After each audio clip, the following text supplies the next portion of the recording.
Hi, and welcome to this next module as part of our introductory training focused on reporting or client reporting if you are an agency. My name is Paul Sonneveld, and I am one of the co-founders and product owners here at Merchant Spring, and I look forward to taking you through the reporting module. Off we go. Now, before we start doing any reporting, it's important to point out that in our reports, you have the ability to include commentary. So here, I'm in our seller store, our demo store, and I'm going to use this store to create a report, a monthly report. What I can do here is I have this little slide out widget on the side, and during one of the earlier modules, I explained that there's a My Notes section here where there's kind of your own workspace where you can write to-dos and observations. There is another part to this module or this commentary comment section, and that is external comments. That is code for the commentary that will be included in your reports if you choose to include it. And I'll show you how to do that very, very shortly. As you can see, I have generated some sample commentary here and pasted it in here. What I encourage you to do, if you're an account manager or a brand manager, actually to write this commentary as you go throughout the course of the month. It's much easier to write the commentary as you go than having to write it at the end of each month.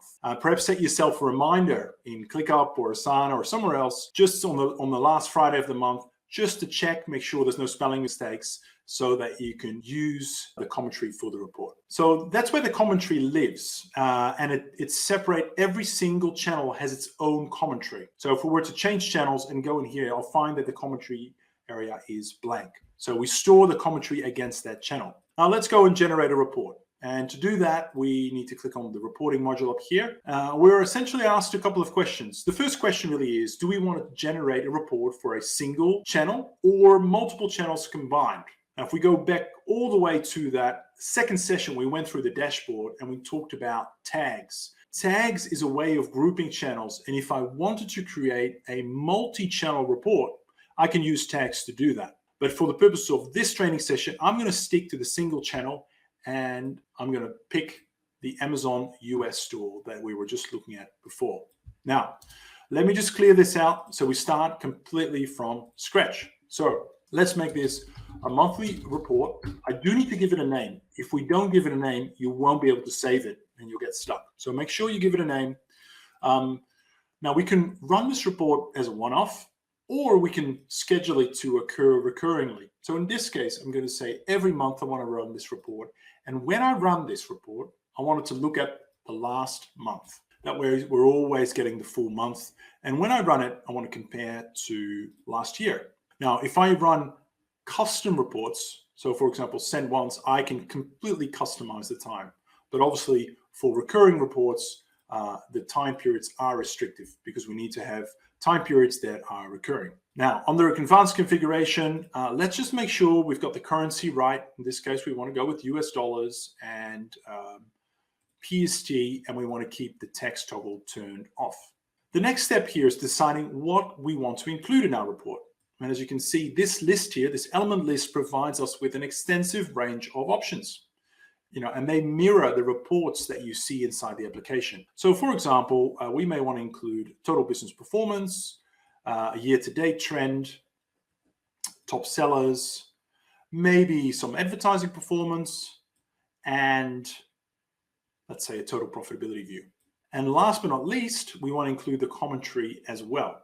So this inside this box, metaphorically speaking, is the commentary that we just showed you in that slide out widget. Now, you can also rearrange these to your liking. So, I like to put the commentary right at the start of the report so that when clients receive this report, they always read the commentary first and get that useful context before they dive into the visuals.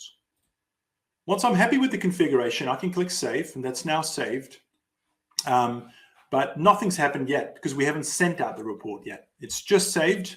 If I now click on Schedule Report, that means the report will be sent every month to this particular email address. Now, we're not limited to one email address. This is by default the email address of the user that logged in this case, a demo account, but I can add additional email addresses too. So for example, I can add one like that. Now, I've got to make sure I hit enter, otherwise the system won't save it. Once I click this, both of these email addresses will receive this report on a monthly basis. Now, let's have a look what the report looks like, and you're able to preview it just by clicking this link. Now, the report comes out in two versions.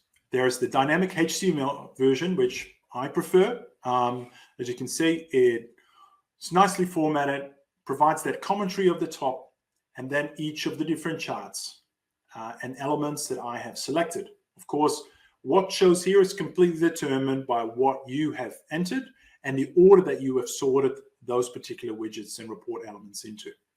And this report can be short, a 1 or 2 pager, or it can be 10 pages if you want to include all of the widgets. You can look at it like this. I prefer this version slightly because it has more interactive ability to see a little bit more data, but you also have the ability to download it via PDF, which looks like that.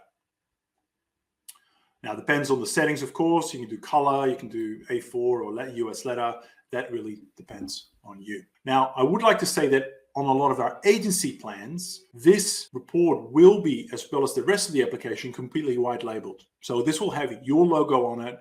And in the premium plan, it will also match your color scheme, font, and other aspects of your brand. So please keep that in mind. Very few people will actually see the Merchant Spring logo here. Everything is white labeled. And feel free to check out some of our more intermediate training sessions that talk more about the white labeling possibilities and how to make the most out of that. So I hope that gives you a really good view of how to generate a single channel report. Multi-channels works in the same way, but it does rely on that tagging mechanism that I mentioned earlier. So, we had a tag here for an account manager called Jane. If you want to generate a report, if Jane wants to generate a report that just has her channels in there, she can do that, and she gets a generated total overview here as well. You will notice there are 2 other items there. This here will show you the history of the reports that are being sent, as well as the reports that are being scheduled. So you can see that there as well. That concludes this particular training session on how to generate a report or a client report for those of you that are agencies. There are a lot more possibilities there, but hopefully this gives you enough to provide a good foundation for you to go and experiment with these reports yourselves. Thank you so much for checking in, and I look forward to doing the next session.